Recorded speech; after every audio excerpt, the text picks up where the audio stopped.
L'entrepreneuriat de jeunes peut constituer un atout majeur en ce qui concerne le développement économique d'une nation, d'où il est important pour nous de soutenir cette jeunesse, un peu à l'image de ce numéro de Mon Business qui reçoit pour vous Madame Davina Mbangu. Elle est fondatrice de JD Agro et elle a construit cette entreprise à seulement 17 ans. Madame, messieurs, bonsoir et bienvenue dans ce nouveau numéro de Mon Business. JD Agro est une entreprise agroalimentaire qui a vu le jour grâce à la détermination et l'ambition de sa fondatrice, Davina Mbangu. Issue d'un mélange de maïs, de soja et de blé, JD Agro est une bouillie qui renferme en elle plusieurs composants nutritifs bénéfiques pour les enfants et les adultes. JD Agro est l'illustration même de l'essor de l'entrepreneuriat des jeunes en RDC. Du haut de ses 18 ans, cette jeune businesswoman, grâce à son entreprise, JD Agro fascine et suscite l'intérêt de plusieurs. C'était donc là JD Agro en image et sur ce plateau, nous sommes en compagnie de la motivée, de l'ambitieuse, de la passionnée Davina Mbangu. Bonsoir et bienvenue. Bonsoir madame. Sur notre beau et joli plateau. Merci. On est très ravis de vous recevoir sur ce plateau, Madame Davina Mbangu. Moi, j'aimerais vous poser comme ça d'entrée de jeu, pourquoi avoir choisi l'entrepreneuriat? Pourquoi entreprendre? Alors, pourquoi personnellement, moi, j'ai choisi l'entrepreneuriat? À la base, c'était simplement pour me faire de l'argent. Je voulais me faire de l'argent. Au moins, vous êtes honnête. Oui, j'étais présidente des élèves. Alors, je me disais, présidente de plus de 4000 élèves, comment faire pour avoir de l'argent avec tous ces élèves? Je me suis dit, pourquoi ne pas lancer la bouillie? Parce que j'avais suivi une formation grâce à l'excursion qu'on avait eue à l'école, une classe promenade au centre de vulgarisation agricole du ministère de l'Agriculture. Et dans ces centres, on nous a parlé de l'agriculture, de l'élevage, de tout ce qui va avec. Et j'étais quand même intéressée parce que avant, je me disais, l'agriculture, c'est seulement pour les pauvres, façon Kosimba Mabele, c'est quand même bizarre, c'est trop bizarre, c'est sale. Je me disais ça, comme tous les élèves de mon école. Alors, quand nous y sommes allés, on nous a posé la question après qu'on nous a expliqué que voilà, l'agriculture, c'est bien, nanana. Qui va faire l'agronomie à l'université? En tout cas, on n'était pas plus de 3. Les autres, c'était non, moi la médecine, moi le droit. Ok. Ensuite, après ça, je me suis dit, ah, c'est quand même intéressant. J'ai vu la directrice pour lui demander de suivre une formation à la langue. C'est vrai qu'on m'avait pas programmé tout d'un coup. J'ai persévéré. J'ai persévéré plusieurs fois. J'écrivais la directrice. J'ai dérangé la directrice en lui disant, je vais suivre une formation, maman et tout. Puis elle m'a programmé, c'est là que j'ai suivi la formation sur l'élevage, la production de maïs, tomates, la transformation de tomates d'ailleurs, comment conserver une tomate pendant 2 ans, tout ça. Et comme bonus, on nous avait appris la production de la bouillie, comment transformer la bouillie. Et c'est d'ailleurs là-bas que la directrice nous avait dit, je vous donne des idées business, vous pouvez d'ailleurs mettre le nom et tout et tout. Et c'est là que tout a commencé. C'est là que tout a commencé. Et lorsque vous êtes décidé de vous lancer dans l'entrepreneuriat, est-ce que vous avez à la base un capital en main? Oui, à la base j'avais un capital en main. C'était pas prévu pour ça. Moi j'avais mon argent pour acheter un iPhone de bonne qualité, faire des photos et poster sur Instagram et le reste. Alors en même temps, je lisais des livres. Je lisais des livres sur comment devenir riche. Et dans ce livre, j'ai constaté que la plupart des personnes qui sont devenues riches ont entrepris. Alors, je me disais, c'est quoi l'entrepreneuriat? J'ai fait des recherches, j'ai écouté des podcasts et fallait forcément lancer quelque chose, vendre et tout. Alors, je doutais, je me disais, dans mes livres, là seulement, eux-mêmes, les auteurs de ces livres-là ont échoué plusieurs fois. Ils ont perdu leur argent, ils ont investi. Moi, avec mon argent là, que je pouvais même acheter un iPhone pour garder souvenir, je me disais, comment je fais? Et j'en ai parlé à un ami. Je lui ai dit, écoute Ruben, j'ai de l'argent pour acheter un téléphone, mais en même temps, j'ai suivi une formation et j'ai lu des livres pour devenir riche, il faut entreprendre et tout. Qu'est-ce que tu me conseilles? Moi, j'ai pas envie de me lancer parce que j'ai peur de perdre mon argent. Moi, j'avais besoin qu'il puisse me dire, d'ailleurs, prends ton argent et utilise pour le téléphone parce que tu risques de perdre tout. Oui, moi, je voulais vraiment que lui m'encourage. Je voulais avoir une assurance. Et lui, il m'a dit, non, investis, vois le bon côté, imagine si ça marche. Il me disait seulement de voir le bon côté. Ensuite, je suis allée revoir une coach que je suis souvent, Marthe Karine. Je suis allée voir ses publications au sujet de la peur et tout. Et je me suis dit, bon, je vais me lancer. Marthe Karine disait que si ça marche, tant mieux. Et si ça marche pas, recommence. Un jour, ça va marcher. Je me suis dit, bon, je vais me lancer. Si ça marche pas, je vais recommencer jusqu'à ce que ça va marcher. Et on espère que vous êtes sur une bonne lancée et on vous souhaite en tout cas de continuer sur cette lancée, d'émerger encore. Merci énormément. Alors, vu que c'est GD Agro qui nous réunit aujourd'hui, nous aimerions nous attarder sur les différents produits que vous offrez. Alors, jusqu'ici. D'accord. Jusqu'ici parce que on imagine qu'il y a tellement d'idées à explorer. C'est pas pour rien que je suis en sciences agronomiques, donc je me prépare à créer une industrie là. On doit s'attendre à du lourd. Oui. Ok. Alors pour l'instant, nous avons 2 produits. Nous avons une bouillie enrichie au soja pour les enfants et les adultes, et nous avons de la farine panifiable à base de patates douces. Donc le mbala sukali, nous le transformons en farine panifiable pour la production de beignets, de pain, de gaufres, une alternative saine à la farine de blé. Alors, c'est quoi les particularités de vos différents produits? Alors, pour la farine, la particularité, c'est que elle aide à stabiliser le taux du sucre dans le sang pour les personnes diabétiques, et elle est sans gluten. En tout cas, c'est recommandé pour ce type de personnes. Elle a une texture moelleuse. Le goût, c'est différent de la farine de blé. Et aussi, c'est bon, voilà. C'est bon et puis c'est pour tous les âges. C'est pour tous les âges, c'est de la farine. Donc, sachant que 2/3 de la population congolaise consomme du pain chaque jour, donc c'est pour toute cette population-là. Et ensuite, la bouillie, elle est riche en vitamines. Et c'est beaucoup plus pour ces enfants qui n'aiment pas manger. Elle valorise aussi la prise de poids. Ah, ok. Oui, elle valorise la prise de poids. Mais après, les gens me demandent, mais toi-même, tu grossis pas? Mais tu nous vends des produits pour grossir. Bon, moi, j'ai envie de garder ma taille. Moi, j'ai envie de garder ma taille. Mais vraiment, j'ai plusieurs témoignages. Si vous voulez, je vous poste et je vous les envoie. Elle favorise vraiment la prise de poids et c'est important. Alors, vous êtes dans ce milieu d'entrepreneuriat depuis quelques temps déjà. Faites-nous part de votre expérience jusqu'ici dans ce monde de l'entrepreneuriat. Alors, premièrement, ce que j'aimerais que... Une bonne, une mauvaise expérience jusqu'ici, des challenges que vous avez traversés haut la main. Faites-nous part de tout ça. Je crois que c'est une très belle expérience, mais c'est quand même très compliqué. C'est pas du tout facile parce que deux fois, j'ai juste envie, pas d'abandonner, hein. Jusqu'ici, j'ai pas envie d'abandonner. Peut-être quand il y aura vraiment, comme certaines personnes, leurs usines brûlent et tout. Bon, que Dieu m'en épargne. Mais je suis quand même déterminée. Mais deux fois, il m'arrive de me dire, Nazana, nous, mon ami, qui est, je dois souffler. Des fois, un coup de fatigue et tout ça, oui, on comprend. En tout cas, quand ça arrive, en tout cas, je mets tout de côté. Je me dis, non, je me repose. Parce que une fois, j'étais dans une conférence où j'étais pratiquement la seule petite fille. La seule qui avait mon âge. Il y avait les mamans, les tantines et tout. Et la conférencière, c'était Madame Tracy Toumba. Et elle parlait du leadership féminin. Elle nous parlait, elle nous conseillait sur comment s'imposer en tant que femme dans le monde professionnel et tout. Et je lui ai posé une question. Je lui ai dit, Madame Tracy, à cette heure, les filles de mon âge, c'est les vacances. Donc, forcément, elles sont à la piscine, elles sont au resto. De la vie, entre guillemets. Exactement, elles profitent de la vie. Et moi, je suis là à vous écouter. Binou Mikolo. En tout cas, conseillez-moi parce que moi, j'ai envie de tout arrêter. Elle m'a dit une chose que je n'oublierai jamais de toute ma vie. Elle m'a dit, Davina, tu te compares à quelle fille de ton âge? Aux filles de ton âge qui dansent sur TikTok ou aux filles de ton âge qui réussissent leur vie sur Disney Channel grâce à elles, leurs familles sont connues, ils ont l'argent et tout. Je me suis dit, ok, c'est la seule réponse qu'elle m'avait donnée.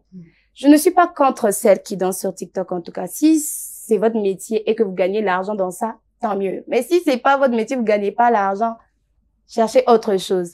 Alors, depuis que Madame Tracy m'a dit ça, je me suis dit, il y a des petites filles même de 8 ans qui gagnent de l'argent là. Je veux me battre, donc je vais pas abandonner. C'est vrai que des fois, je me fatigue et j'ai adopté une stratégie. Quand j'en ai marre, j'arrête un moment. Ensuite, quand la motivation va revenir. Vous arrêtez, vous soufflez, après exactement, vous reprenez de force et vous vous lancez à nouveau. C'est ça. En parlant de l'âge, est-ce que c'est difficile pour vous, par rapport à votre âge, de vous faire accepter dans ce milieu d'entrepreneuriat ici, dans notre pays? C'est difficile? Oui, parce que deux fois, comme dernièrement, on devrait représenter le pays à Brazzaville et quelqu'un a dit, mais vous emmenez une mineure. J'ai dit, ok. Mais après, c'est vrai que certaines personnes, quand ils entendent ton âge, ils sont là, bon, Asamwana Moukié. Comme dernièrement, on devrait voir le ministre de l'entrepreneuriat. Et il y avait un stand, il y avait plusieurs stands, voilà. J'étais arrivée en avance avec mon équipe. On a eu notre stand, on s'est installé et tout. Et puis deux mamans vraiment, elles sont arrivées. Oh, donnez-nous les chaises. Je les ai dit, on est arrivé avant vous. On va vous donner les chaises, pourquoi? Oh, vous êtes des impolis. Nous sommes les mamans. Ah, j'ai dit, monde professionnel, il n'y a pas maman. On est arrivé avant. Si c'était dans un bus ou ailleurs, d'accord. Mais ici, on est là jusqu'à 17h. Il était 9h. Que je me lève parce que vous êtes maman et vous êtes arrivé en retard et tout. Et on s'impose comme ça. Parce que si tu te dis, je suis petite, on va vraiment t'écraser. Alors, s'il faut imposer des limites comme quoi, je suis arrivée avant, c'est ma place. C'est pas la famille, c'est le monde professionnel, on cherche l'argent. Donc, on s'impose comme ça. En tout cas, on imagine que c'est pas facile, mais vous arrivez quand même à tenir tête et à faire face à tout ce qu'on vous met comme barrière devant, vous franchissez. C'est encourageant, hein, pour notre jeunesse. Est-ce que vous avez comme ça un message d'encouragement pour la jeunesse qui est en train de somnoler par rapport à leur avenir, par rapport à leur vie, pour prendre leur vie en main? Alors, ce que moi, j'aimerais dire, c'est que l'âge n'est qu'un chiffre, premièrement. Le plus important, c'est d'oser. Et puis, si vous avez la grâce de Dieu, vous avez la grâce de Dieu. Même quand les gens feront en sorte que vous puissiez pas aller de l'avant, Dieu lui-même va ouvrir des portes. Alors, si vous avez une idée, certaines personnes disent, j'ai pas d'argent, j'ai des idées, j'ai pas d'argent. Mais moi, quand j'avais pas d'argent, je me rappelle, on faisait des tours pour faire les ménages avec mes sœurs. Alors, ce que je faisais quand j'avais besoin d'argent, quand c'est le tour de ma sœur de faire la vaisselle, d'arranger la chambre ou de puiser de l'eau, je disais à ma sœur, go, donne-moi 5 000 francs, je puise pour toi de l'eau, hein. Comme elle est flemmarde. Elle va me donner l'argent et je me fais de l'argent comme ça. Alors, ce que j'aimerais dire à ceux qui disent qu'ils n'ont pas d'argent pour se lancer, c'est que, en tout cas, sauf les handicapés, mais Dieu nous a fait grâce d'avoir des mains, des pieds, des yeux, on voit. Dieu, d'ailleurs, a fait grâce à certaines d'être belles, d'être beaux. En parlant de la beauté, j'en vois pas qui que ce soit aller se prostituer. Mais vous pouvez poser pour des marques, pour des entrepreneurs avec leurs produits et vous gagnez de l'argent. Les mains, Tolongola Sony simplement. Parce que un jour d'ailleurs, un motard m'a dit que est-ce que Mbongo Ezakana Solo, il y a place et outil? Non, on sait pas. L'argent circule, on sait pas ça vient d'où. Et si tu dois nettoyer des véhicules à l'église ou à l'école pour te faire de l'argent et lancer ton business, qu'est-ce qui t'empêche? Faut pas avoir honte. Moi, 2 fois, il m'arrive d'aller en cours de route pour vendre mes produits. Au début, j'avais honte. Je me disais, hey, moi, comment ça dire aux gens acheter mes produits? J'avais vraiment honte. Mais après, ma collaboratrice, elle m'a dit, écoute, on va le faire. C'est d'ailleurs elle qui le faisait comme si c'était son propre produit. Elle y allait et puis moi, j'étais là, j'avais peur. Je me disais, on va me voir et tout. Mais elle m'a vraiment motivée. Et ce qui m'a encore plus motivée, c'est quand vous allez vers les gens et tout, Bolongo, Lissoni, ils vous donnent l'argent, vous rentrez à la maison et l'argent. Je me dis, hey, les Congolais, ils donnent l'argent, ils ont même pas vu la publicité. Ils te donnent l'argent comme ça, ils achètent, ils te rappellent parce qu'ils aiment. Alors moi, j'encourage vraiment ceux qui veulent se lancer et qui n'ont pas de moyens d'utiliser leurs mains. Par exemple, une fille peut dire ou un monsieur, moi, mon rêve, c'est vraiment d'avoir un grand salon en ville à Gombe précisément et tout. Mais j'ai pas d'argent, j'ai fait comment? Vous êtes dans un quartier, il y a des filles qui vont à l'école. Vous pouvez commencer à faire des tresses et tout. Vous allez investir combien? Commencer avec ce qu'ils ont. Exactement. Vous allez investir combien? Vous allez peut-être, bon, si vous avez vraiment pas d'argent, emprunter un peigne, l'aiguille, ensuite aller tresser et puis vous allez payer quand on va vous payer. Économisez. Continuez comme ça. Faites-vous connaître dans le quartier. On sait déjà Mutakanakasu qui bien esaïe. Les gens vont te fuir. Mais quand tu sais très bien faire ce que tu fais et que tu te donnes à fond, tu vas rencontrer un jour quelqu'un, une opportunité, on va te propulser, on va t'emmener peut-être chez la première dame, tu auras ton salon. Donc, ce que j'encourage vraiment les jeunes, c'est de se lancer premièrement. Une autre personne, un homme va se dire, moi, mon rêve, c'est d'avoir une entreprise de nettoyage. J'aimerais que mon entreprise nettoie les avions, les véhicules et tout. Mais commence quelque part, tu as des mains, commence par nettoyer avec tes propres mains, avec la mousse du lit, tu coupes là, tu prends les savons en poudre. Je commence à nettoyer les véhicules dans les écoles. Il y a plusieurs véhicules pendant la période de cours, ou soit dans les églises, dans les paroisses, chaque dimanche, il y a des véhicules. Si tu t'engages à nettoyer à 3 000 francs, tu économises, tu constitues une équipe, vous nettoyez, on te donne ton pourcentage. Tu pourras tôt ou tard avoir cette entreprise. Donc, le plus important, c'est de commencer où on est. C'est lancer avec ce qu'on a entre les mains et d'être déterminé, on imagine. Exactement. Pour arriver à atteindre ces objectifs fixés. Un message très, très motivant. Merci, Madame Davina Mbangu. On va revenir sur vos produits, étant donné que c'est JD Agro qui nous réunit aujourd'hui. On va parler de la production de vos différents produits, de l'approvisionnement en termes de matière, de la transformation jusqu'à la distribution. Alors, premièrement, j'aimerais vous rappeler que notre pays a 80 millions de terres arables, dont 1% seulement est utilisé. Alors, ce que nous faisons pour nous procurer de tout ce que nous utilisons comme matière première, nous collaborons avec nos agriculteurs locaux. Quand ils nous fournissent, nous transformons la farine, nous transformons de la bouillie. Ensuite, ce que nous faisons, nous avons des emballages. Nous prenons nos emballages, nous emballons et puis nous vendons. Et en termes de transformation et tout ça, en termes de production, à combien en termes de quantité, combien de produits produisez-vous la semaine, le mois? Alors là, ça dépend vraiment de commandes parce qu'il y a des fois, vous avez de commandes. Vous produisez sous commande? Oui. Ça dépend. Deux fois, on produit pour des expositions uniquement. Deux fois, on produit par commande. Par exemple, quelqu'un va aller à l'hôpital ou à l'orphelinat, son stock à lui. Nous avons des clients qui commandent chaque mois parce que leurs enfants aiment. Donc, ça dépend vraiment de comment. La fréquence est déterminée par rapport aux différentes commandes que vous recevez. Exactement. C'est comme ça que vous déterminez, voilà, ce mois-ci, on produit autant, le mois qui va venir, on va produire autant. Même des commandes express, il y a aussi des commandes express. Donc, vous me dites aujourd'hui, je vous dis dans 2 jours, on vous apporte. Et puis voilà. Et en ce qui concerne la distribution de vos différents produits, comment une personne qui nous suit, qui vient de découvrir JD Agro avec ses produits, comment cette personne peut se procurer la bouillie ou alors la farine de patate douce? Alors, cette personne peut me contacter au plus 243 89 74 72 684. Plus 243 89 74 72 684. Sur WhatsApp et sur Facebook au nom de Davina Mbangu Mboyo et partout sur les autres réseaux sociaux. Donc, par là, on doit comprendre qu'il n'y avait pas encore des canaux de distribution précis jusqu'ici. Si, nous avons un seul canal avec toi. Mais après, ce qui nous complique, je vous précède sur les difficultés que nous avons. On va en venir. C'est que nous avons de la demande, mais nous n'avons pas de machine pour produire suffisamment. Ce qui fait en sorte, d'ailleurs, on produit par commande, tout ça, parce que avec les mains, c'est quand même compliqué, c'est dur, c'est fatigant. Comme c'est ma passion, je le fais quand même. Mais pour atteindre un certain niveau, là, faut vraiment avoir les machines, tout ce qu'il faut pour une industrie. On imagine. Alors, niveau de distribution, on peut dire que vous êtes, à part votre canal de distribution qui se trouve à Victoire, vous faites des livraisons à domicile. Exactement. Et par livraison à domicile, vous vendez en détail, en gros, tout type de clients. Ça dépend. Ça dépend.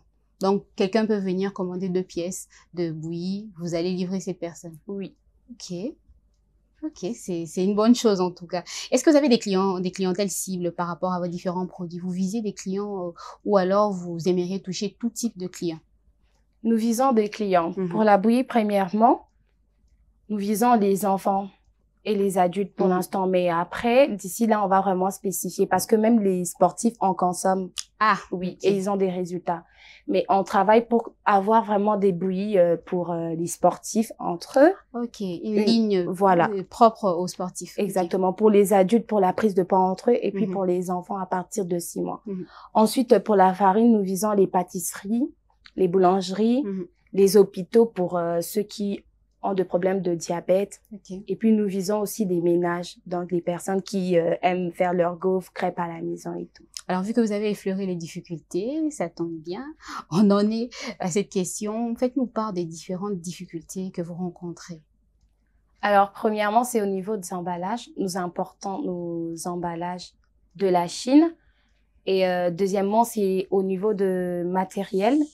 nous avons de la demande, mais pour l'instant, nous n'avons pas encore les machines, les matériaux qu'il faut pour la production. Ok, donc jusque-là, ce sont les seules difficultés auxquelles vous faites face. Exactement. Et qu'est-ce que vous aimeriez qu'on change dans votre secteur d'activité qui est l'agroalimentaire pour que ce dernier puisse émerger encore?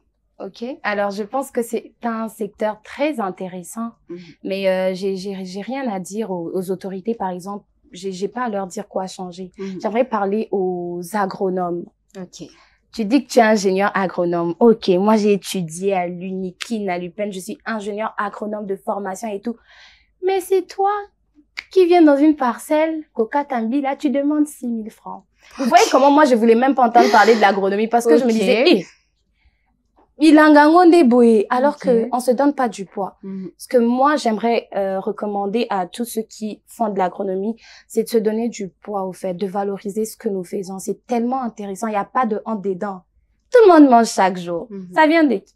Ça provient de nos productions à nous.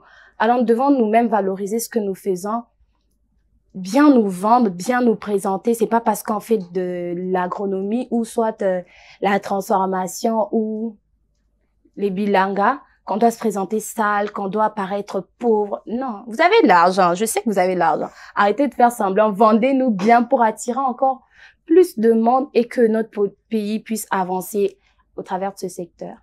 Alors, Madame Davina Mbangu, JD Agro, c'est une start-up, une jeune entreprise. On aimerait que vous nous faites part de vos perspectives d'avenir. Alors, c'est que nous prévoyons d'ici là. Projeter aussi. C'est que nous projetons. C'est que d'ici là, nous allons avoir un lieu où vous allez venir voir comment, voilà, on va le faire avec Innov, avec mon business, pour voir comment nous produisons concrètement ce que nous faisons.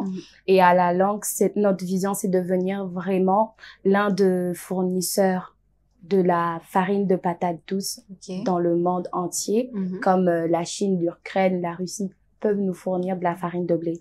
Nous aussi, avec JD Agro, nous voulons vraiment fournir de cette manière. Une ambition débordante, j'ai envie de dire. On peut le lire dans vos yeux. Alors, Madame Davina, on est pratiquement à la fin de cette émission, de cet entretien du jour. Pour une personne qui vient de tomber sur nous, c'est quoi JD Agro? Alors, JD Agro, c'est une entreprise de production, de transformation des produits agroalimentaires du terroir congolais. Pour l'instant, nous avons 2 produits. Nous avons une bouillie enrichie au soja pour les enfants, les adultes. Et nous avons aussi une farine à base de patates douces. Donc, une farine panifiable. Vous pouvez en faire le pain, les gaufres, les cakes, pour tous ceux qui aiment de la pâtisserie. Merci, Madame Davina Mbangu. On espère que vous avez passé un moment agréable avec nous dans mon business. Merci beaucoup. Notre porte est grandement ouverte. Si vous voulez revenir, pas de problème. On se fera un plaisir de vous recevoir à nouveau sur ce plateau. Merci énormément. Et si vous avez aimé, chers téléspectateurs, n'hésitez pas à entrer en contact avec nous. Et nous ferons un plaisir de vous passer le contact de Madame Davina Mbangu si vous nous avez prise de court, parce que à un moment donné de l'émission, vous avez passé votre contact. Étant donné que c'est déjà la fin de l'émission, notre numéro de téléphone est affiché au bas de l'écran. Si vous êtes entrepreneur, vous êtes jeune entrepreneur, vous avez une start-up, vous faites une activité, un business, n'hésitez pas à entrer en contact avec nous pour nous permettre de mettre en lumière votre activité. Ne bougez pas, la suite c'est avec Truc en Plus.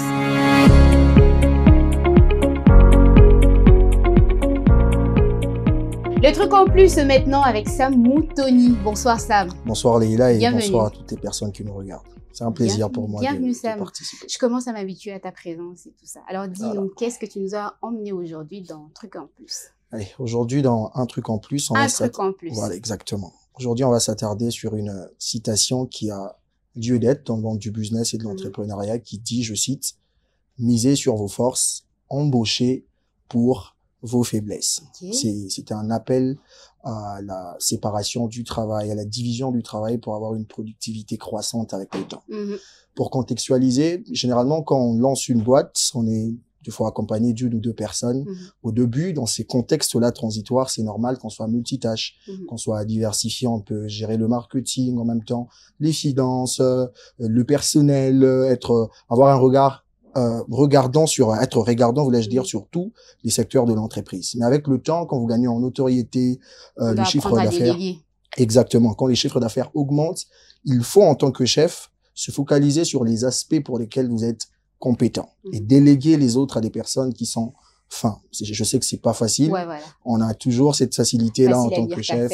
Voilà. À être tout le temps en train de toucher à tout. Mais c'est très important. Pourquoi? Parce que ça vous permet, vous, de mettre votre énergie sur une partie du travail pour avoir une productivité qui est accrue.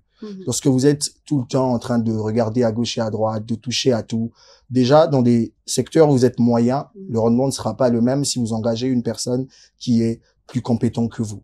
C'est peut-être difficile parce que voilà, quand on est chef, on aime toucher à tout, on aime avoir toutes les habiletés possibles, mais pour avoir une productivité qui est bonne, il est important de prendre son énergie et de le maximiser dans les aspects pour lesquels vous êtes fort, parce que ça a toujours un rendement accru. Et pour les autres. Exactement. Ça a toujours un rendement accru que toucher à tout, être focus sur les tâches dont vous êtes moyen, par exemple. C'est facile à dire qu'à faire, hein, comme on l'a dit, parce qu'on est porteur de vision en tant que chef d'entreprise. Et puis déléguer, c'est toujours difficile de faire confiance à l'autre qui vient vous épauler pour atteindre vos objectifs fixés. Qu'est-ce qu'il faudrait renfermer pour arriver à doser ce côté-là, c'est-à-dire les leaders en vous qui sommeillent, essayer de doser pour déléguer?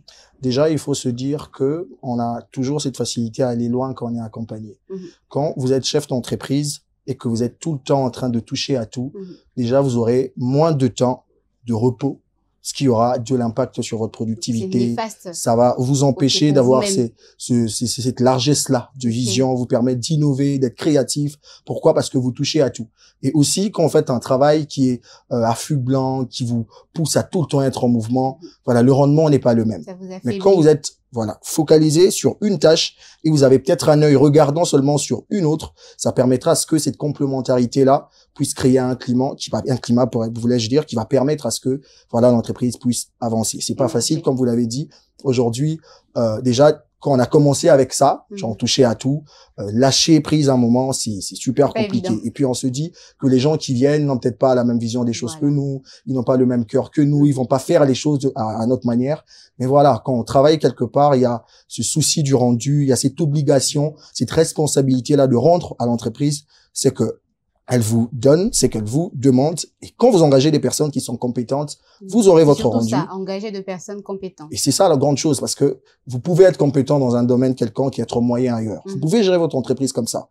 Mais vous n'aurez pas le même rendu, le même retour sur investissement si vous êtes accompagné par des personnes compétentes que vous, plus compétents que vous dans des secteurs où vous êtes moyen. Ok, très bien dit, Sam Moutoni. C'était intéressant ton truc en plus aujourd'hui. C'était tout ce que tu avais à dire.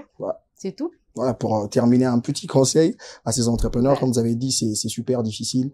Le plus important, c'est avoir une vision. Quand vous avez la vision, vous êtes porteur d'une vision, apprenez à faire intégrer d'autres personnes dans cette ligne directionnelle. À transmettre cette exactement, et être focus sur les tâches pour lesquelles vous êtes compétent pour beaucoup maximiser avec le temps. Merci Sam. Ça a été un plaisir. Plaisir partagé. Et merci à vous, chers téléspectateurs. On espère que ces numéros vous a plu. Le rendez-vous, c'est pris pour très prochainement. Portez-vous bien. Bonsoir.